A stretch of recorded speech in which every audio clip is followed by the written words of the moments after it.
তো গাইস বর্তমানে কিন্তু হাজার হাজার শর্ট ক্রিয়েটাররা এই প্রবলেমটা ফেস করছে যে তারা তো তাদের ইউটিউব চ্যানেলে নিয়মিত ভিডিও আপলোড করছে, বাট যখনই তারা শর্ট ভিডিওটা আপলোড করছে, আপলোড করার পর তারা দেখছে তাদের ভিডিওতে 1 থেকে 200 ভিউজ আসছে, এন্ড ভিউজ আসার পর কিন্তু তাদের ভিডিওটা থেমে যাচ্ছে এবং তাদের ভিডিওতে কিন্তু আর ভিউজ আসছে না। তো এটা নিয়ে কিন্তু তারা খুব চিন্তার মধ্যে আছে এবং তারা ভাবছে এটার থেকে যদি আমরা কোনোভাবে বেরোতে পারি বা এটার একটা যদি কোনো সলিউশন থাকে বা আমরা যদি জানতে পারি যে আমাদের শর্ট ভিডিওতে কেন ভিউজটা আসছে না, তাহলে কিন্তু আমরা এই প্রবলেমটাকে সলভ করতে পারবো।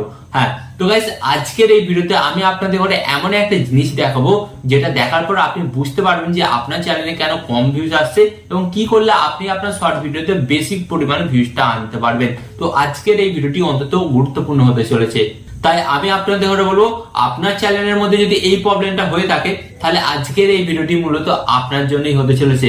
তো চলুন ভিডিওটি কন্টিনিউ করা যাক। বাট গাইস ভিডিওটি কন্টিনিউ করার আগে আপনাদের কাছে করবো ছোট রিকোয়েস্ট, এই ধরনের হেল্পফুল ভিডিও দেখতে এবং ইউটিউব অ্যালগরিদম সম্পর্কে জানতে এবং নতুন কিছু শিখতে তো আপনাদের ঘরে কি করতে হবে, ফার্স্ট অফ অল ভিডিওতে একটি লাইক দিয়ে চ্যানেলটিকে সাবস্ক্রাইব করে দিতে হবে। তো চলুন বন্ধুরা ভিডিওটি কন্টিনিউ করা যাক। তো গাইস ফার্স্ট অফ অল আমি আপনাদের ঘরে বলি এটা কিন্তু আমার একটা সেকেন্ড চ্যানেল এবং এই চ্যানেলে আমি একটা ভিডিওকে ভাইরাল করেছি এবং ভাইরাল করার জন্য আমি কোন কোন ট্রিক্স এবং টিপগুলো অ্যাপ্লাই করেছি এবং যার ফলে কিন্তু আমার এই শর্ট ভিডিওটা ভাইরাল হয়েছে এবং আপনারা সেই জিনিসটা যদি বোঝেন এবং বোঝার চেষ্টা করেন তাহলে কিন্তু আপনারা আপনাদের চ্যানেলে সমস্ত শর্ট ভিডিওগুলো ভাইরাল করতে পারবেন।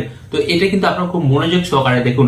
তো ফার্স্ট অফ অল আপনাদের ঘরে বলি আপনারা এখানে দেখতে পাচ্ছেন এখানে তো এই ভিডিওটার উপর আমি ট্যাপ করছি এন্ড গাইস ট্যাপ করার পর আপনাদের ঘরে দেখাচ্ছি এখানে এটা কি আছে, PhonePe balance check problem. Okay, তো এটা কিন্তু একটা ট্রেন্ডিং টপিক এবং এটা একটা সার্চেবল টপিক। তো এই টপিকটার উপর কিন্তু আমি একটা ভিডিও বানিয়েছি। তো এই ভিডিওটার পারফরমেন্স আমি আপনাদের ঘরে দেখাচ্ছি। তো ফার্স্ট অফ অল আমি আপনাদের ঘরে দেখাচ্ছি এই ভিডিওটাতে ভিউজ কত হয়েছে। গাইস আপনারা কিন্তু দেখতে পাচ্ছেন এই ভিডিওতে 1,28,000 ভিউজ হয়েছে। বুঝতে পারছেন, মানে 1,28,000 মানুষ কিন্তু আমার এই ভিডিওটা দেখেছে। তো আপনাদেরও ভিডিও কিন্তু এত লোক দেখতে পাবে। তো তার জন্য কি করতে হবে, আপনাদের কিছু টিপ এন্ড ট্রিক্স অ্যাপ্লাই করতে হবে। তো ফার্স্ট অফ অল আমি আপনাদের ঘরে বলি তো এখানে কিন্তু আমি এই ভিডিওর অ্যানালাইটিক্স অপশনে কিন্তু আমি ট্যাপ করছি। ওকে, তো অ্যানালাইটিক্স অপশন ট্যাপ করার পর গাইস আপনারা কিন্তু দেখতে পাচ্ছেন ভিউজ কত এসেছে। এবার গাইস আমি আপনাদের একটা জিনিস দেখাবো যে অ্যাকচুয়ালি আমার যে এই ভিডিওটাতে ভিউজ কি করে এসেছে বা আমি কিসের মাধ্যমে এত ভিউজ পেয়েছি এবং সেটা যখন আপনিও জানতে পারবেন তখন আপনারও প্রত্যেকটা শর্ট ভিডিও ভাইরাল হবে। আপনারাও দেখবেন ভিডিও আপলোড করলে কিন্তু প্রত্যেকটা ভিডিও কিন্তু লাখ লাখ ভিউজ আসবে। তো ফার্স্ট অফ অল আপনাদের ঘরে বলি এখানে আপনাদের ঘরে দেখাচ্ছি এখানে কিন্তু আপনারা দেখতে পাচ্ছেন এখানে কিন্তু নিচের দিকে আপনারা একটা জিনিস দেখতে পাচ্ছেন। তো কি এটা একটা জিনিস দেখতে পাচ্ছেন তো 48 ঘন্টার মধ্যে, হ্যাঁ গাইস 48 ঘন্টার মধ্যে কিন্তু 2.7K মানে প্রায় 2700 লোক কিন্তু এটা আমার সার্চের মাধ্যমে দেখেছে। হ্যাঁ গাইস সার্চের মাধ্যমে দেখেছে। তো কি করে সার্চের মাধ্যমে দেখেছে, তো ফার্স্ট অফ অল আমি আপনাদের বলি আমার এই শর্ট ভিডিওতে কিন্তু আমি কিছু ট্যাগ ইউজ করেছি। তো অনেকেই আছে দেখবেন যে শর্ট ভিডিওতে শুধু টাইটেল দিয়ে ছেড়ে দেয় বা ট্যাগ ইউজ করে না। ফার্স্ট অফ অল আপনাদের বলি আপনারা যদি শর্ট ভিডিও আপলোড করে থাকেন তাহলে কিন্তু ট্যাগটা ইউজ করতেই হবে, কারণ আপনারা যখনই আপনার শর্ট ভিডিওতে ট্যাগটা ইউজ করবেন বিভিন্ন দর্শক কিন্তু বিভিন্ন সার্চের মাধ্যমে কিন্তু আপনার ভিডিওটাকে দেখতে পাবে। তো ফার্স্ট অফ অল কিন্তু আপনার ট্যাগ লাগাবেন। ওকে, এন্ড তারপর আমি আপনাদের ঘরে বলছি এই যে মোস্ট ইম্পর্টেন্ট এটা অপশন হচ্ছে এটা হচ্ছে শর্ট ফিড। শর্ট ফিডে আপনি যদি আপনার ভিডিওটাকে না পাঠাতে পারেন তাহলে কিন্তু আপনার ভিডিওটা ভাইরাল হবে না। তো শর্ট ফিডে পাঠানোর জন্য আপনাকে কি করতে হবে, ফার্স্ট অফ অল কিন্তু আপনাকে আপনার ভিডিওর মধ্যে একটা ইউনিক থাম্বনেল কিন্তু অ্যাড করতে হবে, যেটা কিন্তু আমি করেছি। আপনারা অনেকেই দেখবেন যে আপনাদের শর্ট ভিডিওর জন্য কিন্তু একটা ইউনিক থাম্বনেল অ্যাড করছেন না বা এখনো করেন না।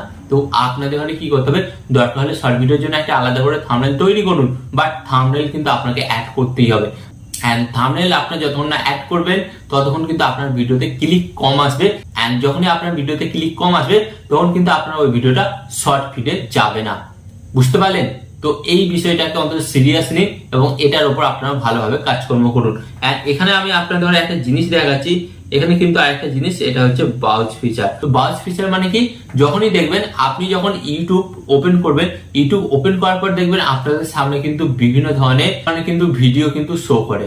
তো এটাকেই বলা হচ্ছে বাউজ ফিচার। তো এটাকে আপনারা কিভাবে ইউজ করবেন বা আপনাদের ভিডিওগুলোকে কিভাবে দর্শকের বাউজ ফিচারে শো করাবেন, তো এই জন্য আপনাদের কি করতে হবে, ফার্স্ট অফ অল আপনাদের বলি আপনারা তো শর্ট ভিডিও বানান, তো শর্ট ভিডিও যখন আপনারা বানাবেন, যে কোনো একটা ক্যাটাগরি শর্ট ভিডিও বানাবেন। তো ফার্স্ট অফ অল আমি আপনাদের বলছি, ধরুন একটা লোক মোমো খেতে ভালোবাসে, তো সে ইউটিউব ওপেন করে এন্ড সে মোমোর বিভিন্ন ধরনের ভিডিও দেখে এবং রেসিপি দেখে। তো কি হয়, ইউটিউব তখন বুঝতে পেরে যায় যে অ্যাকচুয়ালি এই দর্শকের ডিমান্ড কি এবং সে কি দেখতে চায়। তো এর ফলে কি হয়, ইউটিউব সেই টপিকের ওপর যত ভিডিও আছে সেই সমস্ত ভিডিওগুলো কিন্তু সেই দর্শকের ফোনেতে কিন্তু হোম পেজে কিন্তু শো করে। তো যখনই শো করে সেই দর্শক কিন্তু কন্টিনিউ একটা করে ভিডিও দেখতে থাকে। তো এর ফলে ইউটিউবের কি লাভ হয়, ইউটিউবের এটাই লাভ হয়, সেই দর্শকটা যতক্ষণই ইউটিউবে থাকবে তত কিন্তু তার বেশি এমবি বা নেট শেষ হবে, এবং যত বেশি নেট শেষ হবে ইউটিউব কিন্তু তত বেশি লাভবান হবে। ওকে, তো ফার্স্ট অফ অল কিন্তু আপনাদের বললাম ব্রাউজ ফিচার কিভাবে কাজে লাগাবেন। আপনাকে কিন্তু যে কোনো একটা ক্যাটাগরির উপর কাজ করতে হবে। এখানে আমি আপনাদের বলছি এই যে সাজেস্ট ভিডিও, তো সাজেস্ট ভিডিওটাকে আপনি কিভাবে কাজে লাগাবেন। ধরুন আমি ইউটিউবে এসে সার্চ করলাম যে একটা ইউটিউবের চ্যানেল আপনি কিভাবে তৈরি করবেন। ওকে, তো ইউটিউবের চ্যানেল কিভাবে তৈরি করবেন আমি এটা লিখলাম, লিখে কিন্তু বিভিন্ন ধরনের ভিডিও চলে এলো। বাট গাইস, তার কিছুক্ষণ পর আপনি হোম পেজটা উড়িয়ে দেবেন, তারপর দেখবেন যে আপনার সামনে শো করছে যে 1000 সাবস্ক্রাইবার কিভাবে কমপ্লিট করবেন, 4000 ঘন্টা ওয়াচ টাইম কিভাবে কমপ্লিট করবেন। তো তখন এই যে ভিডিওগুলো শো করে বা এই যে প্রসেসটা, এটাকে বলা হচ্ছে সাজেস্ট। তো এই প্রসেসটাকে আপনি কিভাবে কাজে লাগাবেন, এটাকে কাজে লাগানোর একটাই উপায়, আপনি যখন একটা ভিডিও বানাবেন তার নেক্সট পার্ট কিন্তু আপনাকে বানাতে হবে। ধরুন আপনি দার্জিলিং গেছেন, ওকে, তো দার্জিলিং কিভাবে যেতে হয় সেটা বানালেন, দার্জিলিং এ কোথায় ভালো হোটেল পাওয়া যাবে সেটা, সেই টপিক নিয়ে একটা ভিডিও বানালেন, এন্ড দার্জিলিং এ কোথায় কোথায় ঘোরার সুন্দর জায়গা আছে সেটা একটা ভিডিও বানালেন, এবং দার্জিলিং এর বেস্ট রেস্টুরেন্ট কোথায় ভালো ভালো খাবার পাওয়া যাবে, সেই ধরনের টপিকগুলোর উপর যখনই আপনি ভিডিও বানাবেন না, পরপর কিন্তু একটা আপনার স্টেবল একটা স্ট্রাকচার তৈরি হয়ে যাবে। এবং ইউটিউব কি করবে, যখন কোনো দর্শক আপনার একটা ভিডিও দেখবে, ইউটিউব কি করবে, তখন পরবর্তীকালে কিন্তু আপনার নেক্সট ভিডিওটা কিন্তু তার কাছে সাজেস্ট করবে। তো এইভাবে কিন্তু আপনি আপনার শর্ট ভিডিওতে প্রচুর পরিমাণে ভিউজ আনতে পারেন। তো গাইস, আশা করি আজকের এই ভিডিওতে আমি আপনাদের বোঝাতে পারলাম যে অ্যাকচুয়ালি আপনার শর্ট ভিডিওতে কেন ভিউজ আসছে না, এবং কিভাবে আপনি আপনার শর্ট ভিডিওটাকে ভাইরাল করবেন এবং আপনার শর্ট ভিডিওতে ভিউজ আসবে। তো আরো এই ধরনের হেল্পফুল ভিডিও দেখতে আপনাদের কি হতে হবে, জাস্ট ভিডিওতে একটি লাইক দিয়ে চ্যানেলটিকে কিন্তু সাবস্ক্রাইব করে দিতে হবে। ওকে, তো চলুন বন্ধুরা, দেখা হচ্ছে নেক্সট ভিডিওতে।